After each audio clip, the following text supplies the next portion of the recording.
Good evening বন্ধুরা, তোমাদের সবাইকে মৌসুমিস কিচেনে স্বাগত।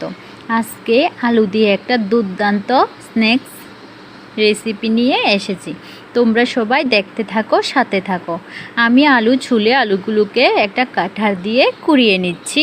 ছোট ছোট করা হয়ে গেছে, ভালো করে ঠান্ডা জল দিয়ে ধুয়ে এখন একটি বাটিতে নিয়ে নিয়েছি। সঙ্গে পেঁয়াজ কুচি, একটু পেঁয়াজ বেশি করে নিয়েছি, আর কিছু কাঁচা লঙ্কা কুচি নিয়েছি। নিয়ে একসাথে এখানে এখন দিয়ে দেব আমি নুন, পরিমাণ মতো নুন দিয়ে দেব, গুঁড়ো লঙ্কা, তারপর দেব কিছু কালো জিরে দিলে ভালো লাগে খেতে। এখন দিয়ে দেব হলুদ গুঁড়ো পরিমাণ মতো, আর দেব জিরে গুঁড়ো, ধনে গুঁড়ো দিয়ে এখন দিয়ে দেব কিছুটা পরিমাণে বেসন, একটু বেশি করে দিতে হবে। দিয়ে দিয়েছি আর একটু মুচমুচে হওয়ার জন্য চালের গুঁড়ো দিয়ে ভালো করে মেখে নিয়েছি। এখন দিয়েছি আর একটু সোডা, খাবার সোডা দিয়ে ভালো করে মেখে আমি 10 মিনিট রেখে দিয়েছিলাম।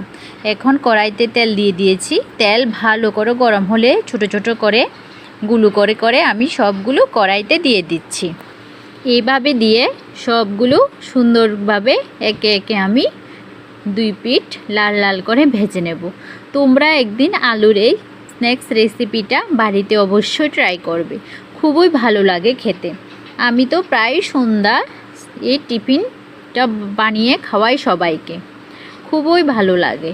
শুধু এই রেসিপিটা মুড়ি দিয়ে খেতেও ভালো লাগে।